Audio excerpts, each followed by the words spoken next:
chance we can get more variation of the Backwater Swamp? It is so different than the other maps, and it would be great if it got some more love. Should unmute my mic before I start trying to answer this one. But yeah, I mean, we hear you guys. Like, you know, we know that you want every map ever to have all the love, and we want to give all of the maps all of the love. We have a lot of love to give maps, but right now we're focusing on reworking existing content. We're not looking at creating entirely new ones, right? So reworks are happening, but don't expect any like brand new swamp maps in the near future. That's not a thing that's on the immediate roadmap. But it's still going to get the, rework treatment. Yeah, we're going through all of the maps, right? In a completely arbitrary order determined by a magic 8-ball that we shake up at least once a week.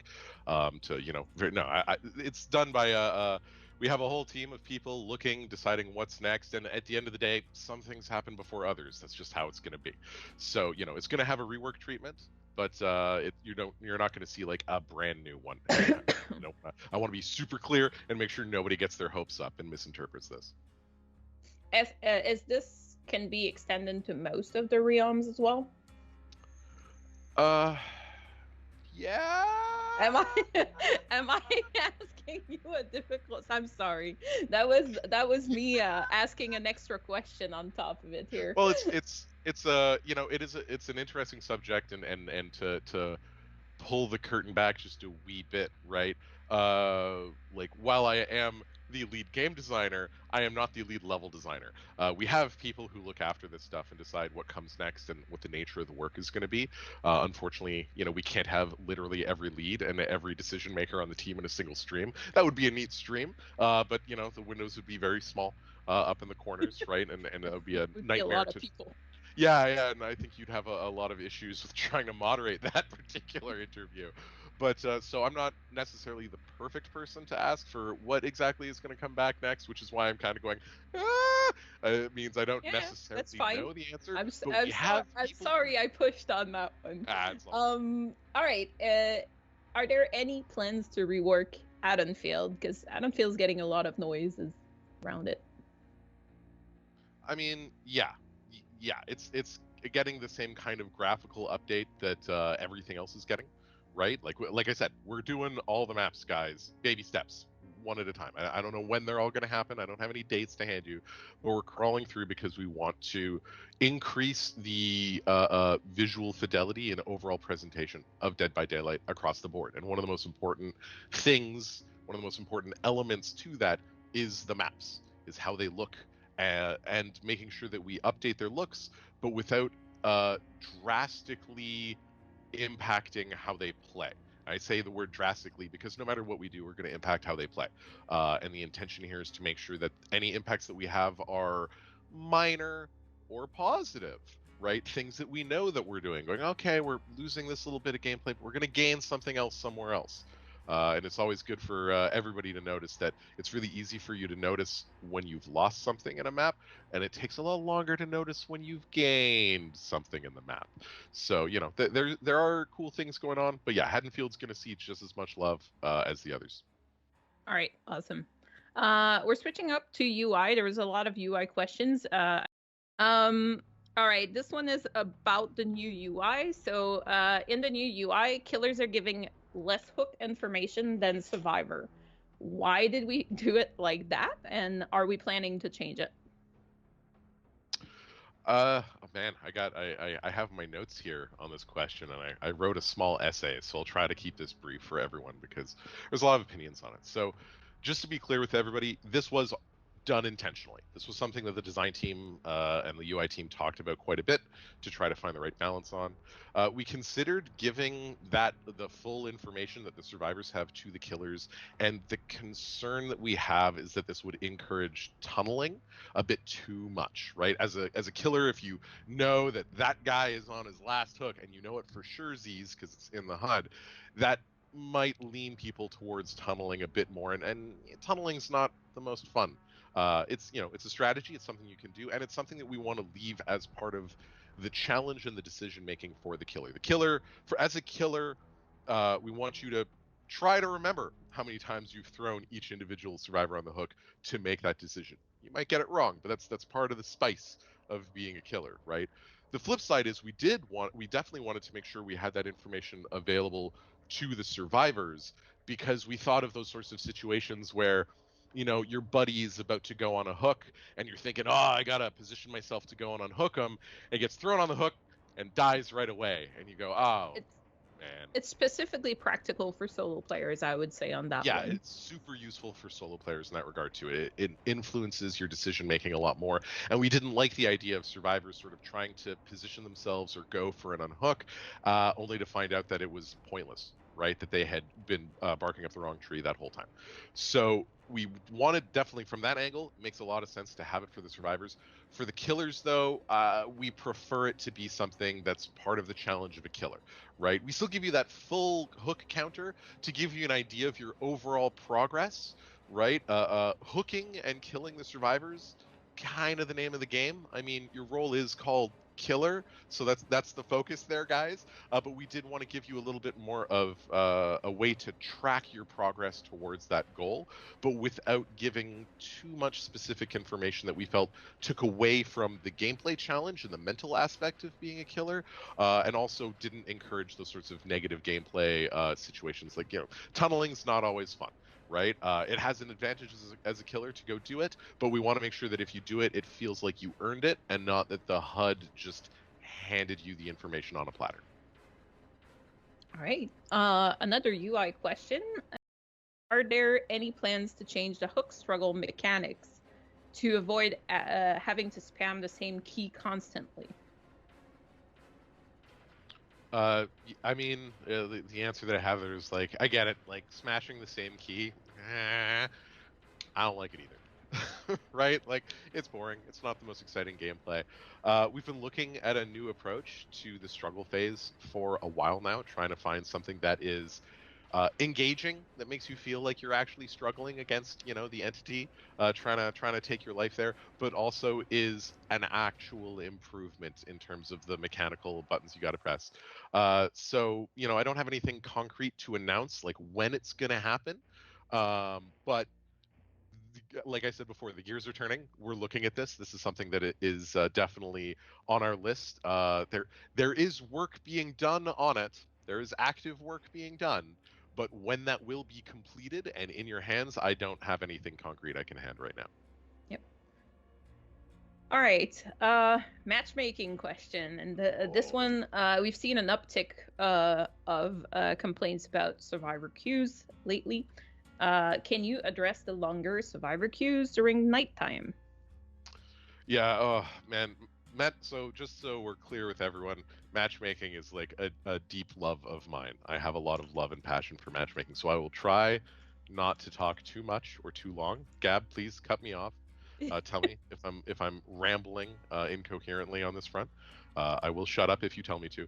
So yeah, matchmaking throughout the day. Matchmaking in general is really hard and super challenging. But when I say throughout the day, I mean day and night, not just, you know, when the sun is up, right? Uh, but throughout the day, the biggest limiting factor that we have isn't the system. It's not that the matchmaking system itself is like bad at putting people together at certain times of day, but it's rather that there aren't the right players in the queue. And by that, what I mean is we see this, we have charts that we look at this throughout the day. The ratio of survivors to killers fluctuates. In a perfect world of rainbows and unicorns where we all have lollipops and everyone is happy, there are always 4 survivors in the queue for every killer who's in the queue, right? And that would let us just pump out games constantly. That's not the case, though, right? Sometimes there's too many killers and not enough survivors. Sometimes there's too many survivors and not enough killers. And generally speaking, at nighttime in most regions, the number of killer players starts to drop off, and we just have a surplus of survivor players. So you can imagine we have 400 survivors waiting in the queue and no killers. As soon as a killer joins the queue, the system is going, oh yeah, and pairing them up with 4 survivors and throwing them in. And then the actual like limiting factor here is waiting for the next killer to queue up in that Yeah. zone. And as complete opposite, we often see when releases happen and people want to try the new killer, The complete opposite. Like, oh my god, killer Yeah. queues are so long. I'm spending, 10 minutes in here Yeah. waiting. Well, So that's also a matter of ratio. exactly, right? Like new killers, all sorts of things can throw off the ratio, right? We have events in, and if there's anything that ever encourages survivors to play with their friends, boom, suddenly we have too many survivors on. It's really interesting. Some For events in the past as well. Yeah, it's happened, right? So the one thing I will tell you is like this is something that we are constantly monitoring, something we're constantly looking into, figuring out ways to improve the system. Some are big improvements, some are small improvements. We try to have that best bang for the buck, find the cheap little things that we can get out nice and quick for you guys. We're looking. The main thing is to look for ways to. Merge matchmaking pools together instead of separating them out. There's a lot of really interesting, cool background work being done that's very technical, and I won't bore you all with right now. But these are the sorts of things that we're doing because the more people we can get into a matchmaking pool, the less y'all have to wait to find matches. Yep. All right, we have another matchmaking question. So, with the upcoming skill-based matchmaking system, can you give more information on how the ratings will be determined? Example, what counts as a win, or how does it judge if you're doing good or bad? That's a fantastic question, and I want to be super clear. I understand exactly why everyone is so curious about this. That said, little hesitant to explain every single detail, and the reason why is because I don't want to change how people are playing the game. I don't want people to start to try to change their play style to manipulate the system.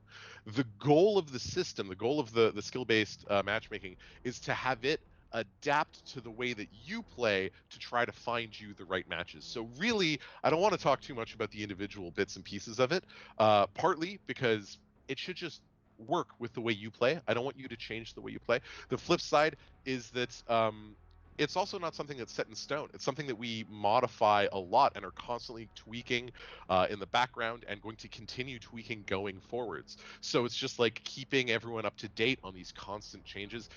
It's going to be too complicated. It's going to be a lot of signal to noise ratio stuff. To give you a little bit, though, like to try to actually answer the question instead of just dance around it for 10 minutes, the initial version of the skill based matchmaking was based solely around kills and escapes, just as a starting point, right? It was solely on Jeez. kills or escapes. Yeah, it wasn't the best, it wasn't perfect. And so since then, we have continually added more parameters to this, more elements of the game, of the results of the game, to have a better understanding and better way to rate the skill and the performance of each player. And we're continuing to add more of these things So all the we're time. saying it's not Yeah, based solely on it is kills and not. escapes. It is not. You want to repeat that? Yeah, I will repeat that super clear. It is It is not not. just kills and escapes, okay? Not. It is not. That we tried it. It was bad. That didn't even go out live to you guys. We knew right away it was bad, so we didn't do that.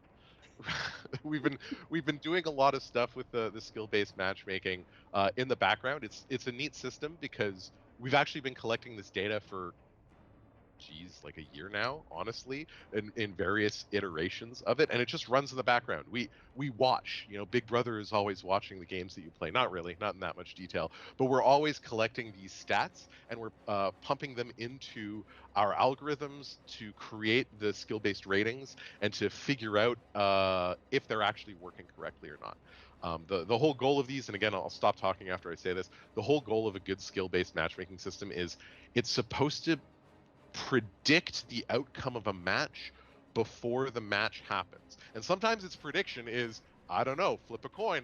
Sometimes that's the prediction, and that's okay. That's okay if the skill-based system goes, I don't know, man. Like if Pat plays against McLean 50-50, don't know who's gonna win. Right? That's fine. It's I okay. know, but I know who's Yeah, gonna win. yeah. yeah, I know who's gonna win. Look, Pat, no it's a offense, hypothetical. Yeah, of course Louis is gonna crush me. Like, let's be real. But yeah, actually, that's a good point. Is what would actually happen realistically is the system in that case would look at Louis and I and go, oh yeah, Pat's got like doesn't have a hope in hell of making it through this match. That's not going to go well. And so the idea is the system predicts ahead of time, and then what we do is we check those predictions off of how accurate they are. So if the system keeps saying Pat should never win that game, but I'm actually winning 9 out of 10 games, well, we know there's something wrong with the system, right? And that's how we tweak these. So we're constantly working on getting this predictive system being more accurate in its predictions. I'll stop talking about matchmaking now.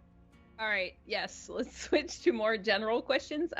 This is a question that comes up like quite often, but will all killer eventually be getting their own custom chase music? So, and now, is there a key rework plan after the change to Mori's, and when will it be released? Well, this one is always a question. It's difficult to answer if we don't have a final plan, but go ahead. We don't usually answer when will it be released.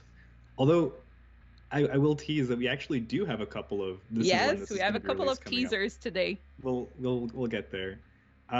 So yeah, I'll field this one. The Mori change was a small change. It was a small change. We wanted to reduce the negative perception around the offering, the frustration that it creates. And this was a very, I don't want to say easy, but it was a simple change to make that we could make quickly. We know that keys can be equally frustrating. Key issues happen less frequently than Mori's. This is what we found. Key hatch escapes are actually pretty rare. I know it doesn't feel rare when it happens to you. I know that it can be very frustrating. So they were not being targeted in the same initiative as the Mori. We do see these as separate topics. I know that often in conversation they come up like they're the two sides of the same coin, or they're like connected issues. I don't think they're quite as interconnected as that. They're just two things that often get talked about at the same time.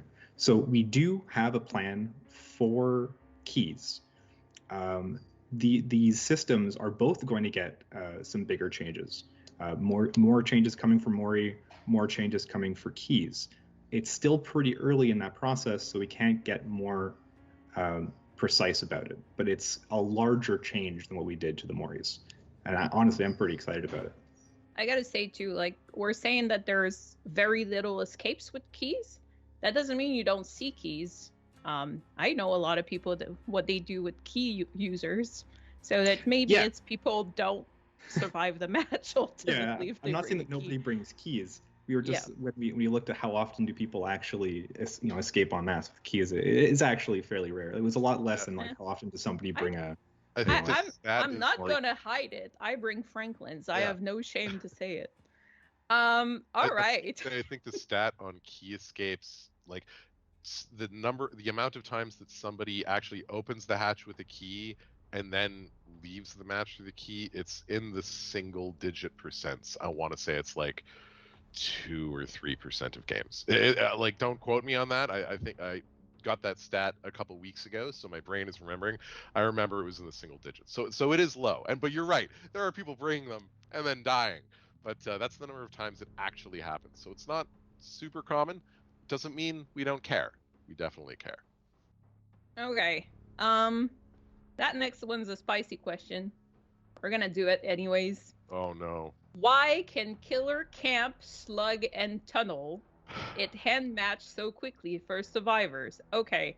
You guys want me to answer that one? Because I can if you want. Go for it. Okay. So obviously, we don't want to remove these choices from the players. Sometimes camping is the right call to make if you know that someone's waiting to get the save, for example, or they just run into your face. That happens too. DBD is about game choices. It's choices in the moment, and giving people only a single correct way to play every match would get pretty boring. Yeah. Now, it does suck if you get slugged for like a while, or tunneled or camp, but there are many perks against that. So we want to address it because it's been a while since we addressed this question, and that's the answer for now. Yeah. From a design perspective, I would add to what you just said and say that this is This isn't what I'm about to say isn't specific to DBD. It's a general statement of multiplayer games in general. So, in fact, I'm stealing this from a lead game designer from a different game that I won't mention, who's much smarter than I am. But his general point that he was making is, if the first 5 minutes of every match that you play is exactly the same, then why are you playing it? Right? There needs to always be a threat of something crazy happening in the game. And yeah, it sucks. It sucks when you're at the butt end of that, like being tunneled and camped and hooked and stuff.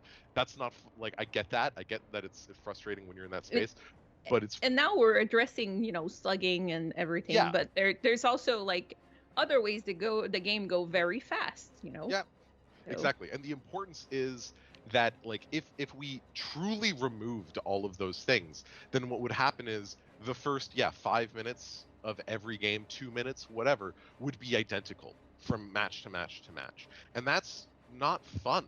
That's boring. It's super boring. So there needs to always be a threat of something happening, like the potential for excitement of craziness happening right from the beginning of the match, and that's what actually deep down keeps you engaged. That said, Yep. like just to be clear, we're always looking at making sure that it's not total garbage, totally unbalanced, but that's the nature of the beast. You're always going to end up having the threat, the possibility, and occasionally the occurrence of something that seems frustrating like that. You'll have to trust our judgment when we say that the alternative of completely leveling that playing field would be way more boring.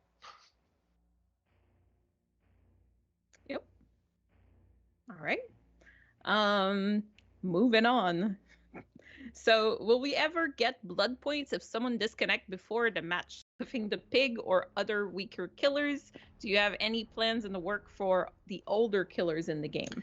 Yeah, sure. So we have been doing passes on older killers to adjust their performance, take a look at their add-ons, bring them up to standards.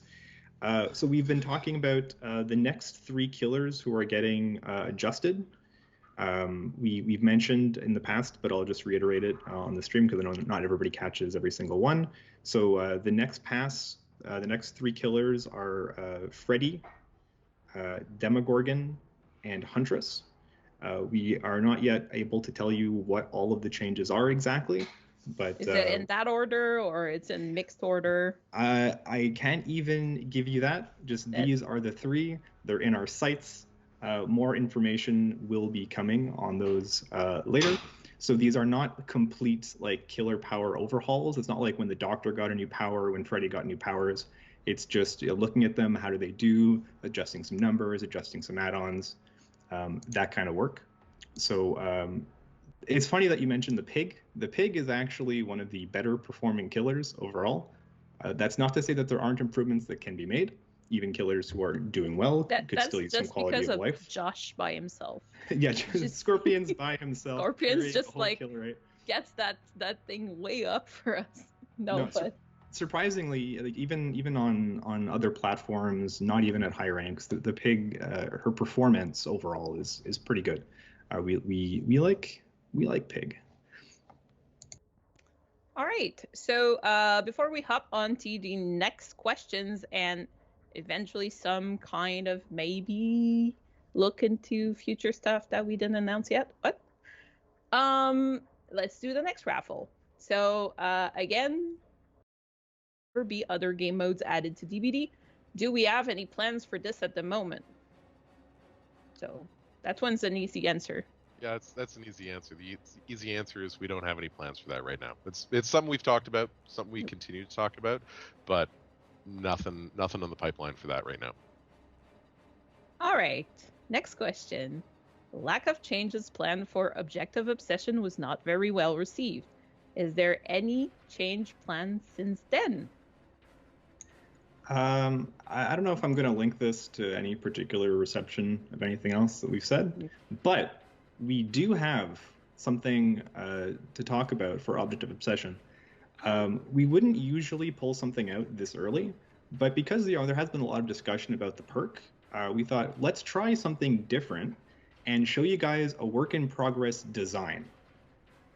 So why don't we throw it on up there so we can just have you guys tell us what you think about the idea. It hasn't So- been programmed, right? This is super early, but we're like, we've talked about this perk, and this is an idea that has survived at least one round of discussion. We thought, you know what, let's go ahead and ask the community. Just a note on this one. If y'all nice and we can have actual discussions back and forth, feedback discussions and constructive feedback, this might be something that we do more often in the future, where we show you an early design and we ask for feedback. Now, this is very scary for us, because if this comes and it doesn't work and we don't do this design, we don't want to hear it like 6 months down the line. But you said you promised. No. This was a part of a discussion with the community. So this is a test. We're seeing if this works. We're opening the discussion with you guys. And this is it. Louis, do you want to get over like the changes or the proposed changes? Yeah. So we wanted to keep the idea of a perk that connects you to the killer, that has this sort of like peeking, you see them, they see you kind of gameplay, but maybe it wasn't quite as antagonistic. Survivors can use the current object of obsession in a way that is, well, basically they can be very annoying with it. And while it might not be the most powerful perk, it's definitely a frustrating one to see. It completely destroys stealth killers. It's so sad when you're playing a stealth killer and you're like, oh, hi, dude, you're over there. Yeah, it can be rough. So what we figured was, this is a way to keep that aspect of you seeing them, them seeing you, try to keep the obsession element involved. That's why we added the second power, which reveals you to the killer if you are the obsession. So only one player per match is going to be doing the forced reveal, and it's not a downside. It works with the first ability in that if you reveal yourself to the killer is revealed to you. And it's on a timer, so that rather than doing it whenever you want, both players kind of get a rhythm of when they know that peak is going to come up. So we think this is probably a more fun way to do something similar. And even if you're not the obsession, the first power of seeing the killer when the killer sees you seems pretty strong on its own. So we wanted to know how you guys felt about that. All right. I think we had something else to show right now. Yeah. So talking about that. So perks. when would this change happen? No idea. We were bringing this up a lot earlier than we normally would. Call it an experiment. But we do have a change that's coming up soon. That's done and essentially ready. And let's go ahead and announce it. There's a perk that a lot of people like to talk about called Decisive Strike. So we have a change coming up for that, not in the mid-chapter, but in the chapter after that. So not next week, but the next thing that comes out after that is going to be the Decisive Strike change. We've talked about this perk a lot internally. There were a lot of different options we felt to assuage some of the frustrations that people feel about the perk. The direction we went with was disabling the ability if the survivor does actions that advance their objectives, essentially. So it stays available until you've, let's say, done something useful. So if you're actually getting tunneled, you're going to be able to use DS. If you're aggressively repairing a generator in the vicinity, your DS is gone. Yeah, and when we made this change, we expect that immediate feedback will include a lot of questions about whether you can still use a locker. And we didn't take that one lightly. There was a lot of discussion about that one. We talked amongst the designers, we talked to some players about this. And we decided that we were going to keep the locker behavior the way it is for now. It's something that you do in a chase. It can kind of force the conclusion of the interaction earlier than it would otherwise. And for like right now, we think it's okay to stay. This is another thing you can give us feedback about if you disagree. We are going to be reading about these perk changes, I think, pretty closely. Yep. Okay. So let's move on. So this is planned for next chapter patch, right? And not the next one over right now, not the mid chapter. It is coming in the chapter, not the mid chapter. All right. All right. So for the winners for Fang have been poked.